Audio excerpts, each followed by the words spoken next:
بسم اللہ الرحمن الرحیم۔ السلام علیکم۔ ہم جو کتاب پڑھ رہے ہیں اس کا نام ہے شیعت کا مقدمہ، تالیف حسین الامینی صاحب۔ یہ کتاب آپ کی خدمت میں کاشانہ بصیرت آڈیو بک سیکشن کی جانب سے پیش کی جا رہی ہے۔ اب ہم کتاب کا پارٹ نمبر 3 پڑھیں گے۔ لفظ شیعہ کے بارے میں ایک ضروری وضاحت۔ ہماری بول چال میں جو ہی کوئی آدمی کہتا ہے کہ فلاں شخص شیعہ ہے تو سننے والے کے ذہن میں فوراً یہ بات آتی ہے یا وہ فوراً سمجھ جاتا ہے کہ وہ شخص حضرت علی اور ان کی اولاد کا ماننے والا ہے۔ حالانکہ شیعہ کے معنی تو پیروکار یا گروہ وغیرہ کے ہیں۔ یہ لفظ صرف حضرت علی اور ان کی اولاد کے پیروکاروں کے لیے کیوں مخصوص ہو کر رہ گیا ہے، اس کی وضاحت آئندہ صفحات میں کی جائے گی۔ شیعہ کس زبان کا لفظ ہے؟ شیعہ عربی زبان کا لفظ ہے جو کہ قرآن، حدیث اور تاریخ میں متعدد مقامات پر استعمال ہوا ہے۔ شیعہ کی جمع شیع اور اشیاء آتی ہے اور شیعہ کی اصل اور بنیاد مشایت ہے جس کے معنی پیچھے جانا، مطابقت کرنا۔ لفظ شیعہ کے معنی کیا ہیں؟ علماء لغت نے لفظ شیعہ کے 2 قسم کے معنی لکھے ہیں۔ نمبر 1 شیعہ کے لغوی معنی، نمبر 2 شیعہ کے عرفی یعنی مشہور و معروف معنی۔ پہلے ہم لفظ شیعہ کے لغوی معنی پر غور کرتے ہیں، اس کے بعد لفظ شیعہ کے عرفی معنی جو عام طور پر مشہور ہو چکے ہیں اس کی وضاحت کریں گے۔ جہاں تک لفظ شیعہ کے لغوی معنی کا تعلق ہے، علماء لغت نے لفظ شیعہ کے یہ معنی لکھے ہیں۔ نمبر 1 گروہ، پیروکار، محب، مددگار، جیسا کہ عربی کی مشہور لغت قاموس میں لفظ شیعہ کی بحث میں لکھا ہے۔ شیعہ کسی شخص کے پیروکار اور مددگار کو کہتے ہیں۔ اسی طرح عربی کی دوسری لغت المجد میں لکھا ہے، یعنی کسی مرد کے شیعہ ان کو کہتے ہیں جو اس کی اتباع یا پیروی کریں اور اس کے مددگار ہوں۔ مولانا وحید الزمان خان حیدرآبادی لفظ شیعہ کی وضاحت کرتے ہوئے لکھتے ہیں، اصل میں شیعہ گروہ کو کہتے ہیں۔ پھر تھوڑا آگے لکھتے ہیں، جو شخص کسی کی مدد کرے اور اس کی جماعت میں شریک ہو جائے وہ اس کا شیعہ کہلائے گا۔ علامہ راغب اصفہانی نے لفظ شیعہ کے حسب ذیل معنی لکھے ہیں۔ الشیعہ وہ لفظ جن سے انسان قوت حاصل کرتا ہے اور اس کے ارد گرد پھیلے رہتے ہیں۔ شیعت کی جمع شیعہ و اشیاء آتی ہیں۔ قرآن میں ہے سورہ صفات آیت نمبر 83، اور انہی یعنی نوح علیہ السلام کے پیرووں میں ابراہیم تھے۔ مولانا مفتی محمد شفیع سورہ حجر آیت نمبر 10 میں لفظ شیعہ کی وضاحت کرتے ہوئے لکھتے ہیں، الشیعہ جمع ہے شیعہ کی جس کے معنی کسی شخص کے پیروکار اور مددگار کے بھی آتے ہیں۔ مقدمہ ابن خلدون عربی طبع مصر میں 194 پر صفحہ نمبر 194 پر مرقوم ہے۔ مولانا راغب نے اس فقرے کا ترجمہ یوں کیا ہے، دیکھیے لغت کے اعتبار سے شیعہ رفقا اور پیروکاروں کو کہتے ہیں۔ خلاصہ بحث، مندرجہ بالا بحث سے یہ نتیجہ اخذ ہوتا ہے کہ جس طرح اردو اور انگریزی میں 2 لفظ استعمال ہوتے ہیں، نمبر 1 گروہ، گروپ، نمبر 2 پارٹی، ان دونوں الفاظ کا مطلب گروہ بنتا ہے۔ یہ لفظ خود نہ ہی اچھے ہیں نہ برے، لیکن جب یہ کہا جائے کہ یہ شخص فلاں گروپ یا پارٹی سے تعلق رکھتا ہے، اگر وہ گروپ یا اس کا سربراہ نیک اور با اصول آدمی ہوگا تو اس گروپ یا پارٹی میں شامل ہونے والا شخص نیک گروپ کا فرد شمار ہوگا۔ اگر اس گروپ یا پارٹی کا سربراہ بدنام اور بے اصول آدمی ہوگا تو اس گروپ میں شامل ہونے والا بھی اسی طرح متسور ہوگا۔ قرآن میں لفظ شیعہ کن معنوں میں استعمال ہوا ہے؟ قرآن میں لفظ شیعہ عام طور پر گروہ اور پیروکار کے معنی میں آیا ہے۔ مثلا ارشاد باری تعالیٰ ہے، اور ہم نے آپ کے قبل بھی پیغمبروں کو اگلے لوگوں کے بہت سے گروہوں میں بھیجا تھا۔ ترجمہ مولانا اشرف علی تھانوی۔ بے شک جن لوگوں نے اپنے دین کو جدا جدا کر دیا اور گروہ گروہ بن گئے۔ ترجمہ مولانا اشرف علی تھانوی۔ سورہ قصص میں آیا ہے، فرعون ملک مصر میں بہت بڑھ چڑھ رہا تھا اور اس نے وہاں کے لوگوں کے الگ الگ گروہ قرار دیے تھے۔ قرآن میں وہ مقام جہاں انبیاء اور ان کے پیروکاروں کے لیے لفظ شیعہ استعمال ہوا ہے، سورہ صفت میں ارشاد باری تعالیٰ ہے، نوح پر سلام و عالمین والوں میں ہم مخلصین کو ایسا ہی صلہ دیا کرتے ہیں، بے شک وہ ہمارے ایماندار بندوں میں سے تھے، پھر ہم نے دوسرے لوگوں کو یعنی کافروں کو غرق کر دیا، اور نوح کے طریقے والوں میں سے ابراہیم بھی تھے۔ ترجمہ مولوی اشرف علی تھانوی۔ مولانا مفتی محمد شفیع مرحوم لکھتے ہیں کہ شیعت عربی زبان میں اس گروہ یا جماعت کو کہتے ہیں جس کے بارے میں بنیادی نظریہ اور طور طریق میں یکساں ہو، اور یہاں ظاہر یہی ہے کہ شیعہ کی ضمیر حضرت نوح کی طرف رائج ہے، لہذا اس کا مطلب یہ ہو کہ حضرت ابراہیم علیہ السلام اپنے پیش رو نبی حضرت نوح علیہ السلام کے طریقے پر تھے۔ اسی طرح شاہ رفیع الدین محدث دہلوی اور مولانا وحید الزمان کا جو مشترکہ ترجمہ شائع ہوا ہے، اس میں سورہ صفت کی اس آیت نمبر 83 میں وارد لفظ شیعہ کا ترجمہ ایک بزرگوار نے تابع اور دوسرے نے لفظ شیعہ کا ترجمہ راہ پر چلنے والے کیا ہے، اور شمس العلماء حافظ نذیر احمد نے اس آیت میں لفظ شیعہ کا ترجمہ طریق پر چلنے کیا ہے۔ دوسری آیت سورہ قصص کی ہے، جہاں جب حضرت موسیٰ شہر میں داخل ہوتے ہیں، دو آدمی لڑ رہے ہوتے ہیں، ایک آپ کا پیروکار تھا اور دوسرا مخالف۔ آپ کے پیروکار نے آپ سے مدد طلب کی، قرآن کے الفاظ میں یوں ہے، اور آیا موسیٰ شہر کے اندر جس وقت بے خبر ہوئے تھے، وہاں کے لوگ پھر پائے اس نے دو مرد لڑتے ہوئے، یہ ایک اس کے رفیقوں میں سے اور یہ دوسرا اس کے دشمنوں میں سے، پھر فریاد کی اس نے جو تھا ان کے رفیقوں میں اور دوسرے اس کے دشمنوں میں۔ ترجمہ شیخ الہند محمود الحسن دیوبندی۔ واضح ہے کہ شیخ الہند مولانا محمود الحسن نے لفظ شیعہ کے معنی رفیق لکھے ہیں، اور رفیق بھی دوست کو کہتے ہیں۔ مولانا مفتی محمد شفیع اس آیت کی تفسیر میں لکھتے ہیں، یہ وہ زمانہ تھا جب موسیٰ نے اپنی نبوت اور رسالت اور دین حق کا اظہار شروع کر دیا تھا۔ اس کے نتیجے میں کچھ لوگ ان کے مطیع اور فرمانبردار ہو گئے تھے، جو ان کے متبعین کہلاتے تھے۔ من شیعت کا لفظ اس پر شاہد ہے۔ مفتی محمد شفیع صاحب کے بیان سے واضح ہو گیا کہ جو لوگ حضرت موسیٰ کے متبعین کہلاتے تھے وہ وہی شیعہ تھے۔ اس کے علاوہ قرآن کی مندرجہ بالا متعدد آیات سے واضح ہو گیا کہ لفظ شیعہ کا مطلب گروہ، پیروکار، طریق پر چلنے والے اور راہ پر چلنے والے کا ہے۔ اس طرح پیغمبر اکرم کی متعدد احادیث میں لفظ شیعہ آیا ہے، اس کا مطلب بھی گروہ، پیروکار اور طریق پر چلنے والا ہے، جیسا کہ آئندہ صفحات میں بیان ہوگا۔ لفظ شیعہ کے عرفی یعنی مشہور و معروف معنی حضرت علی اور ان کی اولاد کے پیروکار کے ہیں۔ لفظ شیعہ کے عرفی یعنی مشہور و معروف معنی علماء لغت نے جو لکھے ہیں ملاحظہ فرمائیں۔ صاحب قاموس لکھتے ہیں، یہ نام شیعہ غالب آ گیا ہے ہر اس آدمی پر جو حضرت علی اور ان کے اہل بیت سے محبت رکھتا ہے، یہاں تک کہ یہ ان کے لیے مخصوص ہو گیا ہے۔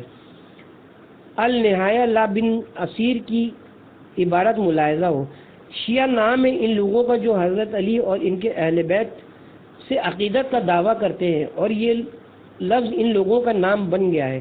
مولانا وحید الزمان حیدرآبادی لکھتے ہیں، اصل میں شیعہ گروہ کو کہتے ہیں، اب اس کا استعمال ان لوگوں کے لیے کیا جاتا ہے جو حضرت علی سے محبت رکھتے ہیں اور آپ کے اہل بیت سے۔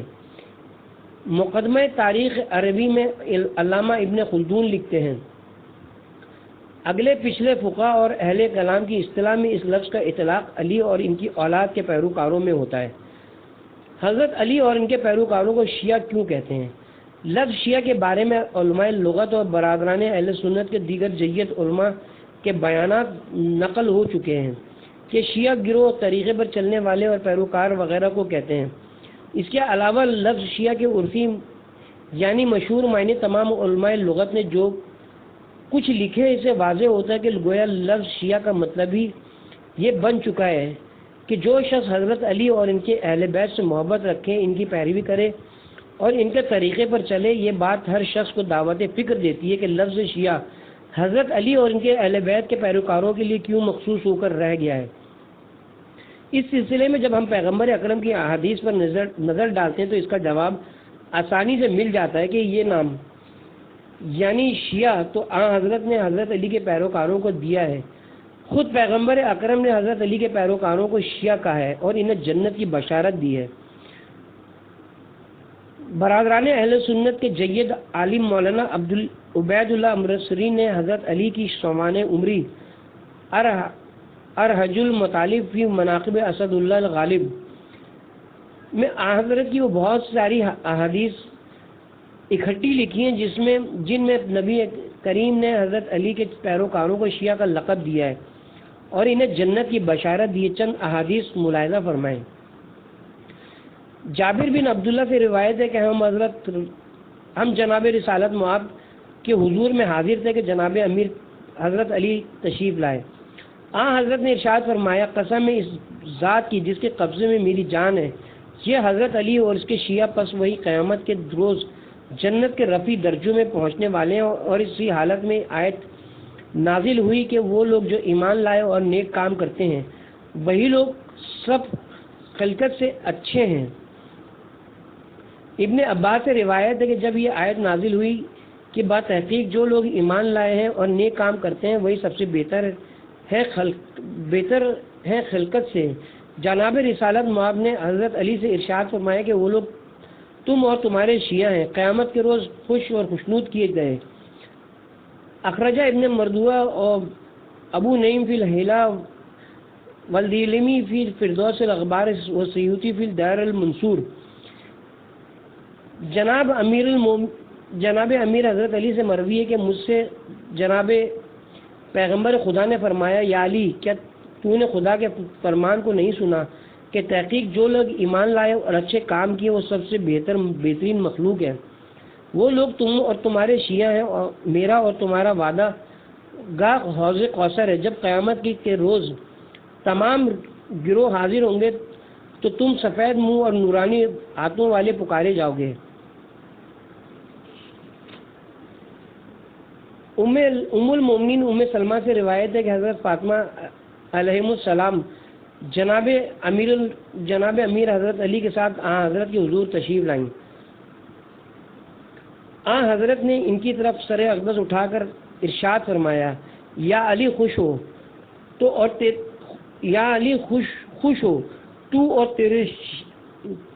اور تیرے شیعہ جنت میں ہوں گے۔ مزید تفصیل دیکھنے کے لیے خواہش مند ارج المطالب میں صفحہ نمبر 657 تا صفحہ نمبر 659 طویز قدیم کی طرف رجوع کریں۔ پیغمبر اکرم نے یہ کیوں فرمایا کہ حضرت علی اور ان کے شیعہ ہی آخرت میں کامیاب ہوں گے؟ یہ سوال بھی بڑا اہم ہے، کیونکہ حضرت یہ بھی فرما سکتے تھے کہ قیامت کے دن وہی لوگ کامیاب ہوں گے جو قرآن کی تعلیمات اور میری سنت و طریقے پر چلیں گے۔ اس کی سیدھی سادی وجہ یہی نظر آتی ہے کہ پیغمبر اکرم اپنے بعد اس امت میں ہونے والی گروہ بندی سے آگاہ تھے، اور جس کے متعلق اپنی زندگی میں بھی یہ افسوسناک خبر دی تھی کہ میری امت میں 73 فرقے بن جائیں گے۔ پیغمبر اکرم یہ بھی جانتے تھے کہ اس گروہ بندی کی صورت میں ہر گروہ کا دعویٰ ہوگا وہ ہی حق پر ہے اور انہی کا موقف ہے، قرآن و سنت کے مطابق ہے۔ اس لیے حضرت کے لیے یہ بھی ضروری تھا کہ آپ اپنے بعد اس مرکز کی بھی نشاندہی فرما دیتے جس سے ملنے والا ہر حکم قرآن و سنت کے عین مطابق ہوتا۔ چنانچہ آپ نے جو کچھ گزشتہ مذکورہ احادیث میں فرمایا اس کا خلاصہ یہ ہے: نمبر 1، جب امت مسلمہ میں کئی گروہ بن جائیں گے تو ایسی صورت میں حضرت علی کا گروہ حق پر ہوگا۔ نمبر 2، جب کسی مسئلے میں کئی طریقے سامنے آ جائیں تو حضرت علی کے طریقے پر چلنے والے ہی کامیاب و کامران ہوں گے، کیونکہ ان کا عمل قرآن و سنت کے عین مطابق ہوگا۔ بلکہ محدثین اہل سنت نے بھی یہ لکھا ہے کہ حضرت نے حضرت علی کے بارے میں فرمایا ہے کہ علی قرآن کے ساتھ اور قرآن علی کے ساتھ، یہ دونوں کبھی جدا نہیں ہوں گے، یہاں تک کہ روز قیامت میرے پاس حوض کوثر پر پہنچیں گے۔ اہل سنت عالم شاہ اسماعیل شہید لکھتے کہ حضرت نے فرمایا، یعنی قرآن علی کے ساتھ اور علی قرآن کے ساتھ ہے، اور بقول شاہ اسماعیل شہید حضرت نے حضرت علی ہی کے بارے میں فرمایا کہ اے اللہ، جس جگہ علی جائے اس کے ساتھ حق کو جاری فرما۔ حضرت فرماتے ہیں علی مجھ سے ہے اور میں علی سے ہوں اور ہر مومن کے ولی ہے۔ حضرت نے یہ بھی فرمایا یعنی جس کا میں مولا ہوں اس کے علی مولا ہیں، من کنت مولا ہو فعلی مولا ہو۔ پھر حضرت فرماتے ہیں اللہ علی پر رحم کرے، الہی علی کے ساتھ حق کو گردش دے جدھر وہ گردش کریں۔ حضرت نے اپنے بعد امت کے لیے جس مرکز کی نشاندہی فرمائی تھی اس کے بارے میں آپ نے یہ بھی فرمایا تھا کہ میں تمہارے درمیان دو گرا قدر چیزیں چھوڑ رہا ہوں، ایک اللہ کی کتاب اور دوسری اپنی اطرت۔ جب تک تم ان دونوں کے دامن سے وابستہ رہو گے میرے بعد ہرگز گمراہ نہ ہو گئے۔ اس کے علاوہ حضرت نے اپنے بعد والے مرکز کی اس طرح بھی نشاندہی فرمائی کہ اے لوگو آگاہ رہو، تم میں میرے اہل بیت کی مثال جناب نوح کی کشتی کی طرح ہے، جو اس میں سوار ہو گیا نجات پا گیا اور جو اس سے پیچھے رہ گیا وہ ہلاک ہو گیا۔ یہاں پر چونکہ زیادہ تفصیل کی گنجائش نہیں کہ اس قسم کی وہ بے شمار احادیث نقل کی جائیں جن سے بعد از وفات پیغمبر حضرت علی اور دیگر آل رسول کی مرکزیت کا پتہ چلتا ہے۔ سید عبد الحسین شرف الدین موسوی نے کتاب اہل سنت سے ایسی 40 احادیثیں نقل کی ہیں، ان میں سے چند ملاحظہ فرمائیں۔ نمبر 1، پیغمبر اکرم نے ایک دفعہ حضرت علی کی گردن پر ہاتھ رکھ کر فرمایا یہ علی نیکوکاروں کے امام اور فاجروں کو قتل کرنے والے ہیں، جس نے ان کی مدد کی وہ کامیاب ہوا اور جس نے ان کی مدد سے منہ موڑا اس کی بھی مدد نہ کی جائے۔ امام حاکم نے اس حدیث کو مستدرک جلد نمبر 3 صفحہ نمبر 129 پر حضرت جابر سے روایت کر کے لکھا ہے کہ یہ حدیث صحیح الاسناد ہے، لیکن بخاری اور مسلم نے اسے درج نہیں کیا۔ نمبر 2، حضرت فرماتے ہیں علی میرے علم کا دروازہ ہے اور میں جن چیزوں کو لے کر مابعوث ہوا میرے بعد یہی ان چیزوں کو میری امت سے بیان کریں گے۔ ان کی محبت ایمان اور ان کا بغض نفاق ہے۔ ولیمی نے حضرت ابو ذر سے اس کی روایت کی ہے۔ نمبر 3، حضرت علی سے فرماتے ہیں کہ اے علی میرے بعد میری امت اختلافات میں مبتلا ہوگی تو تم ہی رائے حق واضح کرو گے۔ اس حدیث کو امام حاکم نے بھی لکھا ہے کہ یہ حدیث بخاری اور مسلم کے بنائے ہوئے معیار پر صحیح ہے، لیکن ان دونوں نے اس کا ذکر نہیں کیا۔ نیز ولیمی نے حضرت انس سے روایت کی کہ جیسے کنز المال میں مرکوز ہے۔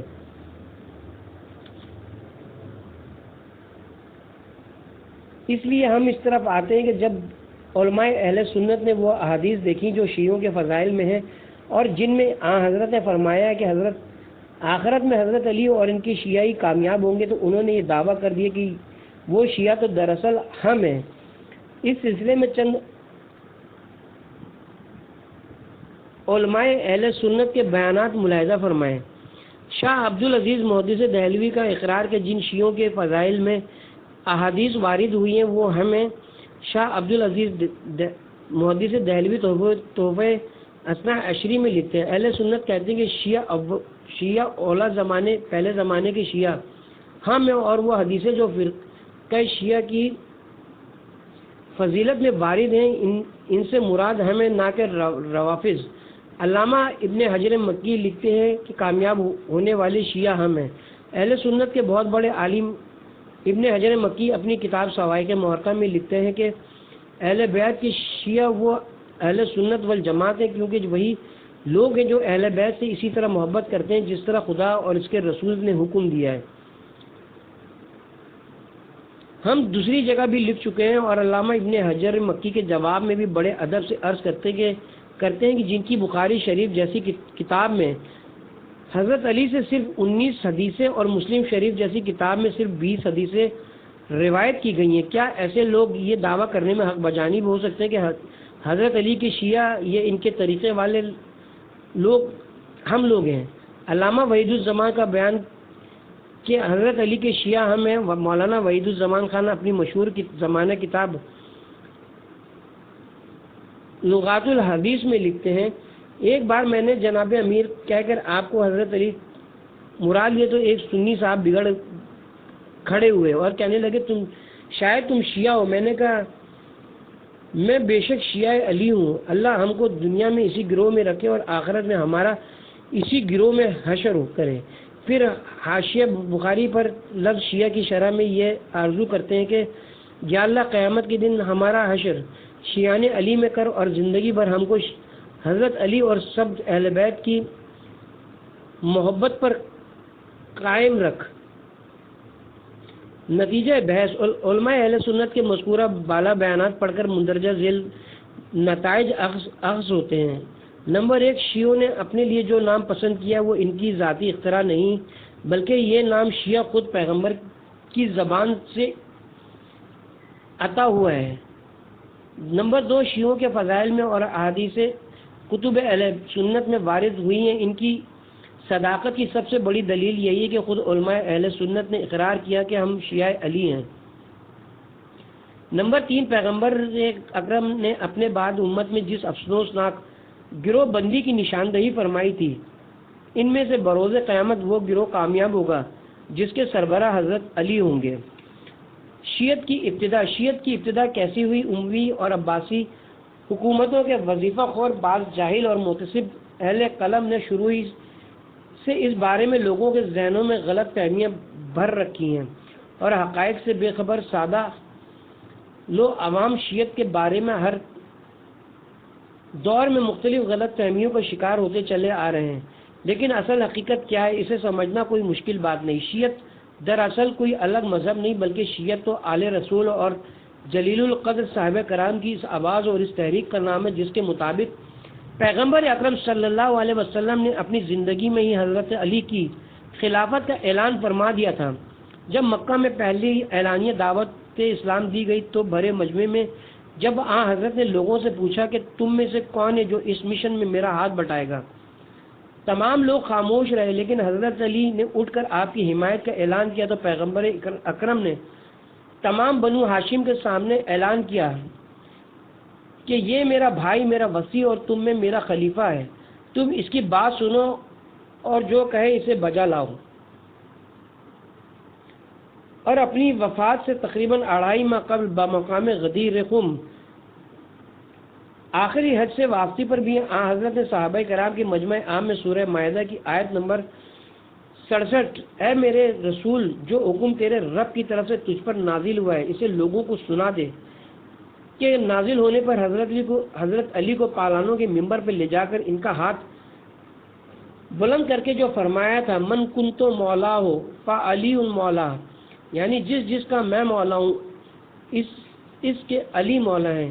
حضرت کے ان فرامین کی روشنی میں بنو ہاشم اور بہت سارے جلیل ہمارے اہل سنت بھائی اگر پورے خلوص سے اپنی خلافت کا نظریہ رکھتے ہیں تو ہم بھی پورے خلوص نیت سے وہ نظریہ رکھتے ہیں جو تمام بنو ہاشم اور بہت سارے جلیل القدر صحابہ کرام کا ہے۔ یہی نظریہ دراصل شیعت کی ابتدا ہے۔ اب ہم یہاں چند علماء اہل سنت کے بیانات نقل کرتے ہیں۔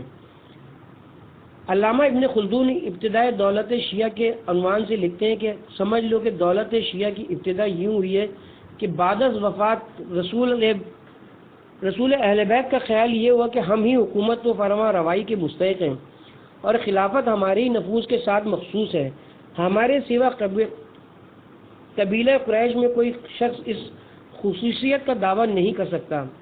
شیعہ کہتے ہیں کہ یہ صرف اہل بیت رسول کا ہی خیال نہیں تھا بلکہ بہت سارے جلیل القدر صحابہ اکرام بھی یہی نظریہ رکھتے تھے، جیسا کہ علامہ ابن خلدون آگے لکھتے ہیں۔ ایک گروہ صحابہ کا حضرت علی کا ہوا خواہ تھا اور وہ لوگ انہی کو خلافت کا مستحق سمجھتے تھے، لیکن جب خلافت دوسرے قبضے میں چلی گئی تو ان کو افسوس و ملال ہوا، مثلا زبیر، عمار بن یاسر اور مقداد ابن اسود وغیرہ۔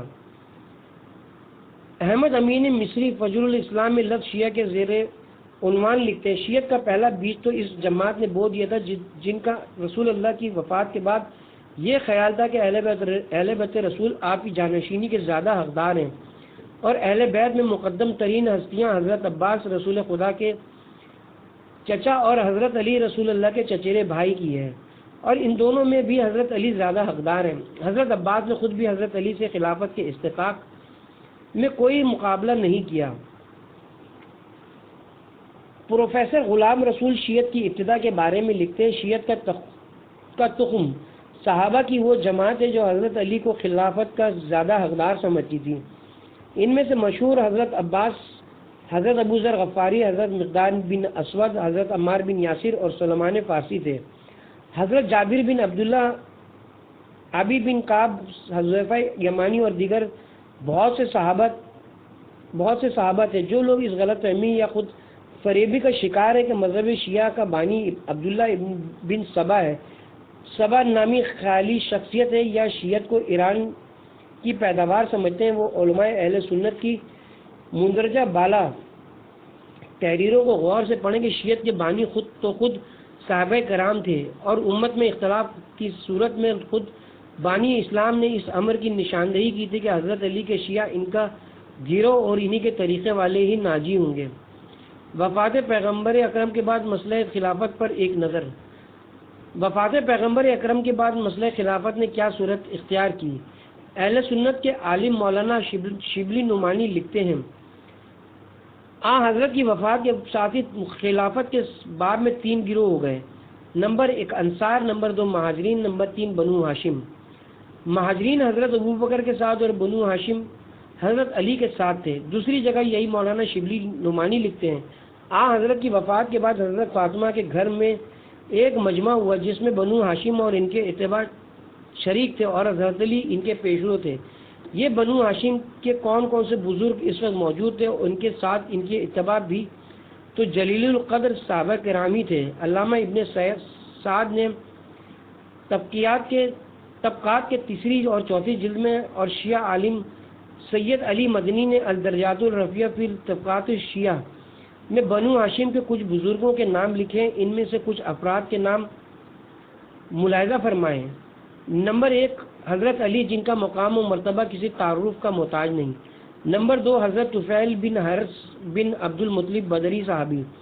نمبر 3 حضرت حسین بن الحرث بدری صحابی۔ نمبر 4 حضرت مصطفی بن اساسہ بن عباد بن عبد المطلب بدری صحابی۔ نمبر 5 حضرت عباس، حضرت کے چچا۔ نمبر 6 حضرت فضل بن عباس۔ نمبر 7 حضرت عبید اللہ بن عباس حضرت۔ نمبر 8 حضرت قیم بن عباس۔ نمبر 9 حضرت تمام بن عباس۔ نمبر 10 حضرت عبد الرحمن بن عباس۔ نمبر 11 حضرت عبداللہ بن عباس۔ نمبر 12 حضرت عقیل بن ابی طالب۔ نمبر 13 حضرت ابو سفیان بن الحرث بن ابو المطلب۔ نمبر 14 حضرت نوفل بن حرث۔ نمبر 15 حضرت ربیع بن حرث۔ نمبر 16 حضرت عبداللہ بن زبیر بن عبد المطلب۔ نمبر 17 حضرت حارث بن نوفل بن حرث بن عبد المطلب۔ نمبر 18 حضرت عبداللہ بن ربیع بن الحرث بن عبد المطلب۔ نمبر 19 حضرت جعفر بن ابو سفیان بن حرث بن عبد المطلب۔ واضح ہے کہ ہم نے حضرت عبد المطلب کی اولاد کا سرسری اور نامکمل تذکرہ کیا ہے۔ ان کے علاوہ بہت سارے ہاشمیوں کے حالات گوشہ گمنامی میں پڑے ہوئے ہیں۔ بنو ہاشم کے علاوہ جو دیگر بہت سارے جلیل القدر صحابہ کرام حضرت علی کے ساتھ تھے، ان میں سے چند نمایاں افراد درج ذیل ہیں۔ نمبر 1 حضرت ابو ذر غفاری۔ نمبر 2 حضرت عمار یاسر بدری صحابی۔ نمبر 2 حضرت ابو الحشم بدری صحابی۔ نمبر 4 حضرت مقداد بن اسود بدری صحابی۔ نمبر 5 حضرت زبیر بدری صحابی۔ نمبر 6 حضرت خالد بن سعید انتہائی باعظمت صحابی، 4 یا 5 مسلمان تھے۔ نمبر 7 حضرت سلمان فارسی۔ نمبر 8 حضرت عبداللہ بن عبداللہ انصاری۔ نمبر 9 حضرت ابی بن کعب۔ نمبر 10 حضرت عبادہ بن صامت۔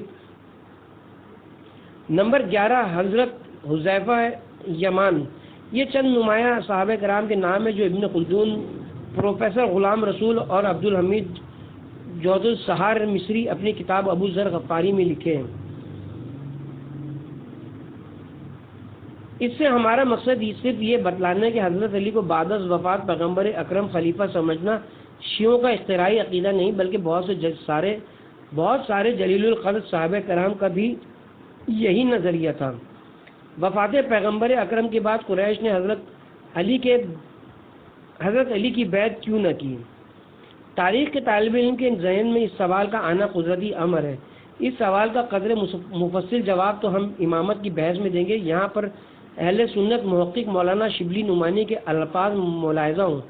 وہ اپنی کتاب الفاروق میں لکھتے ہیں، حقیقت یہ ہے کہ حضرت علی کے تعلقات قریش کے ساتھ کچھ ایسے پیش در پیش تھے کہ قریش کسی طرح ان کے آگے سر نہیں جھکا سکتے تھے۔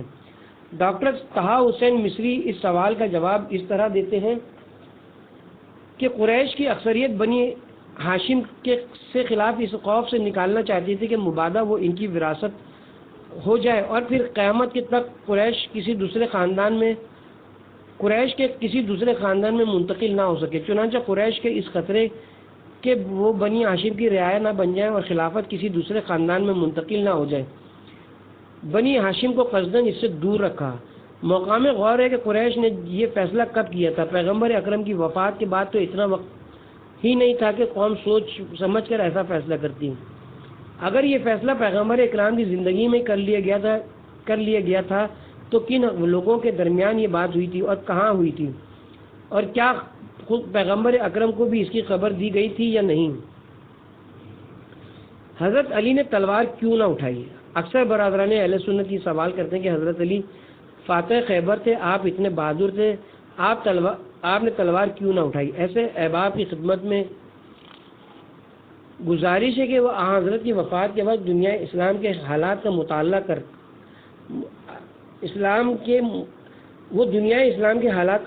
کریں۔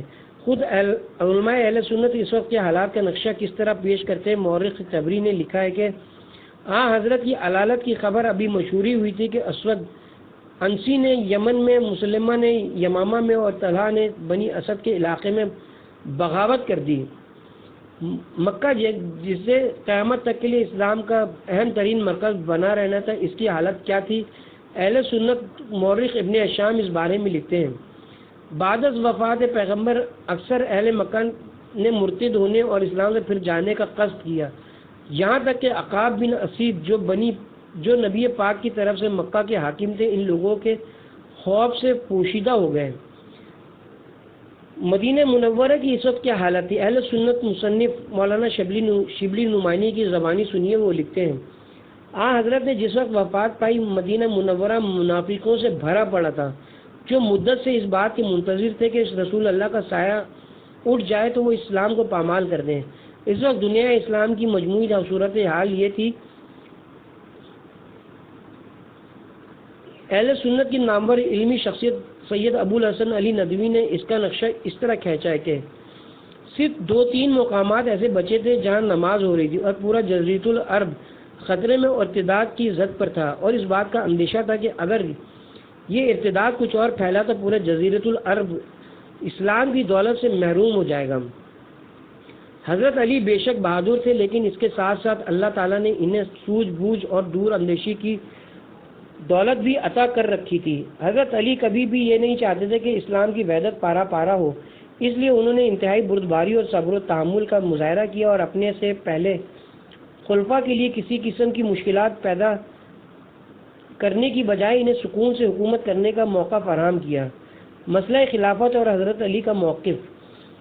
جب مسئلہ خلافت پر اختلاف پیدا ہوا تو حضرت علی نے خود بھی مختلف موقعوں پر اپنے استحقاق کا اظہار کیا اور آپ کو جذباتی قسم کے مشورے بھی دیے گئے، اور جب آپ نے تحمل و بردباری کا مظاہرہ کیا تو آپ کو اشتیاق دلانے کی بھی کوشش کی گئی، جس کے بارے میں حضرت علی خود نہج البلاغہ میں فرماتے ہیں، اگر میں اپنے حق کے لیے بولتا ہوں تو لوگ کہتے ہیں کہ یہ دنیاوی سلطنت پر مٹے ہوئے ہیں، اور چپ رہتا ہوں تو لوگ کہتے ہیں کہ موت سے ڈر گئے۔ حضرت علی کو اپنے استحقاق کا کس قدر یقین تھا؟ مصری محقق عباس محمود العقائد اس بارے میں لکھتے ہیں، یہ معلوم اور مسلم ہے کہ حضرت علی اپنے آپ کو خلافت کا سب سے زیادہ مستحق سمجھتے تھے۔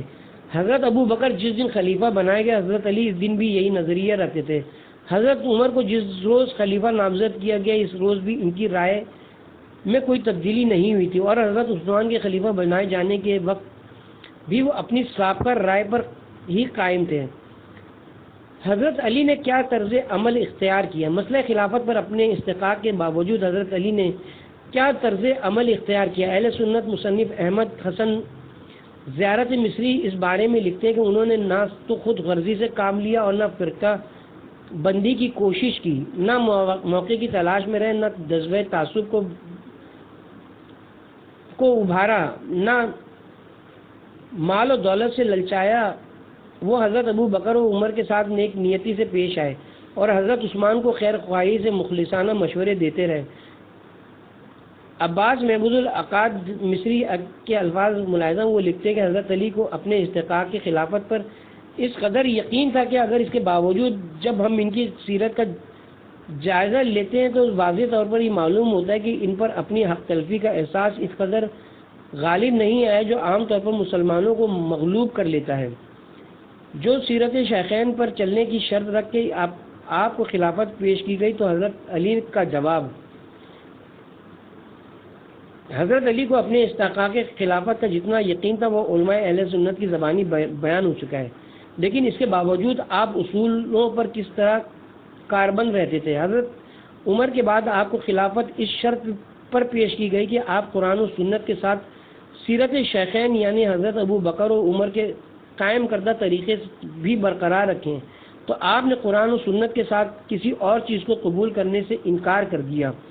ڈاکٹر طہا حسین مصری اس بارے میں لکھتے ہیں، بیعت کے موقع پر عبد الرحمن بن عوف جب یہ شرط پیش کر رہے تھے کہ وہ کتاب و سنت پر چلیں گے اور شیخین حضرت ابو بکر و عمر کی اتباع کریں گے اور اس سے سرمو تجاوز نہیں کریں گے، تو حضرت علی نے اس شرط کے ماننے سے انکار کر دیا۔ علامہ محمد رشید رضا مدیر المنار مصر لکھتے ہیں، حضرت عبد الرحمن نے حضرت علی کے سامنے سنت رسول کے ساتھ سنت ابو بکر و عمر کو بھی شرط قرار دیا تھا، اور چونکہ حضرت علی کا جواب یقینی نہ تھا انہوں نے اپنے جواب میں حسب استطاعت کی قید لگا دی تھی، اس لیے حضرت عبد الرحمن نے انہیں خلافت کے لیے ترجیح نہ دی۔ مولانا محمد حنیف ندوی لکھتے ہیں، حضرت عثمان نے چونکہ شیخین کی پیروی کی وضاحت کی اور علی اس بات کا یقین نہ دلا سکے تو سنت شیخین کو اپنے لیے حجت ٹھہرائیں گے، اس لیے بالاتفاق عثمان ہی کو مسند خلافت کا اہل ٹھہرایا گیا۔ ہم شیعہ بھی یہی کرتے ہیں کہ حضرت علی کی پیروی کرتے ہوئے قرآن و سنت کو ہی حجت مانتے ہیں اور سیرت شیخین پر چلنے سے معذوری ظاہر کرتے ہیں۔ مسلمانوں میں اختلاف کی ابتدا، وفات پیغمبر کے بعد مسئلہ خلافت پر اختلاف کی وجہ سے حالات جو رخ اختیار کر سکتے تھے، حضرت علی کے صبر و تحمل کی وجہ سے اسلام میں فرقہ بندی نمایاں صورت اختیار نہ کر سکی اور حالات بگڑنے سے بچ گئے۔ تاریخ اسلام کے طالب علم جانتے ہیں کہ حضرت عثمان کے آخری سالوں میں لوگ ان کے بہت سارے گورنروں سے نالاں ہو چکے تھے۔ بنو امیہ کے نوخیز گورنروں کی وجہ سے روز بروز لوگوں میں بے چینی بڑھتی جا رہی تھی۔ لوگ شکایات لے کر مدینہ آتے ہیں، لیکن حضرت عثمان کے سیکریٹری مروان کے نامناسب رویے کی وجہ سے لوگوں میں مزید نفرت پیدا ہوتی۔ حالات دن بدن بگڑتے چلے گئے۔ حضرت علی اور دیگر صحابہ کرام نے اصلاح احوال کی پوری کوشش کی۔ حالات درست ہونے کے قریب ہی تھے کہ مروان پھر آڑے آیا اور بقول اہل سنت مورخ اکبر شاہ خان نجیبہ آبادی، مروان نے عین وقت پر اپنی دریدہ دہنی اور بدلگامی سے بنے ہوئے کام کو بگاڑ دیا، بلکہ مروان کی مفسدانہ ذہنیت دیکھ کر حضرت عثمان کی اہلیہ نے ان سے یہاں تک کہہ دیا تھا، آپ اگر مروان کا کہنا مانیں گے تو وہ آپ کو مار ڈالے گا۔ حضرت عثمان کی عمر 80 سال سے تجاوز کر چکی تھی۔ مروان نے ان کے بڑھاپے سے فائدہ اٹھاتے ہوئے انہیں صحیح حالات سے آگاہی نہیں کیا، یا حضرت عثمان اس پر اعتماد کر بیٹھے جس کا مروان نے ناجائز فائدہ اٹھایا۔ بالآخر نتیجہ یہ نکلا کہ حضرت عثمان مارے گئے اور کئی روز تک لوگ نئے امیر کے لیے مارے پھرتے رہے، لیکن کوئی شخص یہ ذمہ داری قبول کرنے کے لیے تیار نہیں ہوتا تھا۔ حضرت علی سے بھی صحابہ کرام نے کئی مرتبہ درخواست کی۔ اسی دوران حضرت طلحہ، حضرت زبیر، حضرت سعد بن ابی وقاص اور ابن عمر سے بھی کہا گیا، لیکن یہ لوگ تیار نہ ہوئے۔ حضرت علی کے بارے میں مورخ طبری کے الفاظ ہیں کہ حضرت عثمان کی شہادت کے بعد مہاجرین و انصار حضرت علی کی خدمت میں بار بار حاضر ہوتے رہے اور انہیں خلافت قبول کرنے پر آمادہ کرتے رہے، حتیٰ کہ ان مہاجرین انصار نے ایک بار یہاں تک کہا کہ خلافت کے بغیر معاملات طے نہیں پا سکتے اور آپ کی ٹال مٹول سے معاملہ طویل سے طویل تر ہوتا جا رہا ہے۔ اور جب لوگوں کا اصرار بڑھا تو تاریخ طبری کے الفاظ ہے کہ حضرت علی نے فرمایا، جب تم مجھے مجبور کر رہے ہو تو بہتر یہ ہے کہ بیعت مسجد میں ہونی چاہیے تاکہ لوگوں پر میری بیعت مخفی نہ رہے۔ حضرت علی کی بیعت ہو گئی، لیکن بعض بزرگوں کے ذہن میں یہی بات بیٹھی ہوئی تھی کہ بنو ہاشم میں سے ہونے کی وجہ سے اس دفعہ بھی حضرت علی کی بیعت نہیں ہو سکے گی، جیسا کہ اہل سنت مصنف عباس محمود القی نے حضرت طلحہ اور حضرت زبیر کے بارے میں لکھا ہے۔ یہ سمجھتے تھے کہ قریش منصب خلافت پر کسی کی ہاشمی کو قابض نہ ہونے دیں گے، اور حضرت علی جس طرح حضرت عثمان سے پہلے اس کے قریب نہ پھٹک سکے، اسی طرح ان کے بعد بھی انہیں خلافت کے قریب نہیں آنے دیا جائے گا۔ پھر حضرت عائشہ صدیقہ بھی اس بات کی خواہش مند تھی کہ خلافت انہی دو افراد میں سے کسی ایک کو ملے، یا پھر ان کا رجحان حضرت عبداللہ بن زبیر کی جانب رہا ہوگا۔ بہرحال ام المومنین جس کی تائید کر رہی ہوں گی، اسے اپنی کامیابی کی بہت بڑی امید رہی ہوگی، لیکن اب حالات ایسی صورت اختیار کر چکے تھے کہ کوئی شخص تخت خلافت کے قریب آنے کے لیے تیار نہیں تھا۔ ام المومنین حج کے لیے مکہ گئی ہوئی تھی۔ مکہ سے واپسی پر انہیں حضرت عثمان کے مارے جانے اور حضرت علی کے خلیفہ بننے کی اطلاع ملی۔ وہاں پر جو گفتگو ہوئی ہم اس افسوسناک بحث میں نہیں پڑھنا چاہتے۔ ابن خلدون نے اپنی تاریخ حصہ اول میں اسے نقل کیا ہے۔ ہم صرف یہ بتانا چاہتے ہیں کہ مسلمانوں میں گروہ بندی کب ہوئی۔ ام المومنین مدینہ آنے کے بجائے واپس مکہ چلی گئیں۔ اتنے میں حضرت طلحہ اور حضرت زبیر بھی مکہ پہنچ گئے اور باہم فیصلہ یہ ہوا کہ بصرہ جا کر خون عثمان کا مطالبہ کیا جائے۔ یہاں پر سیدھی اور خدا لگتی بات تو یہی کہ ان بزرگوں کو مدینہ آ کر حضرت علی کا ساتھ دینا چاہیے تھا تاکہ حضرت عثمان کے قاتلوں کی نشاندہی ہوتی، ان کے خلاف شرعی طریقے سے شہادتیں مہیا کی جاتی اور قاتل اپنے انجام کو پہنچتے۔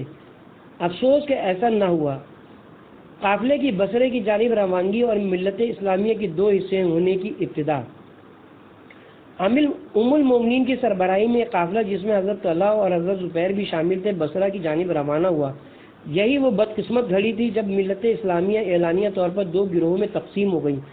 ان گروہوں کو کن کن ناموں سے پکارا گیا یہ ہم ذرا بعد میں بیان کریں گے۔ پہلے یہ بات کہ اس قافلے کی مکے سے بصرہ روانگی کے دوران دو واقعات خاص طور پر ایسے رونما ہوا کہ اگر مروان بن حکم جیسے بنو امیہ کے شر پسند اور مفاد پرست آڑے نہ آ جاتے تو ملت اسلامیہ تفرقے سے بچ جاتی۔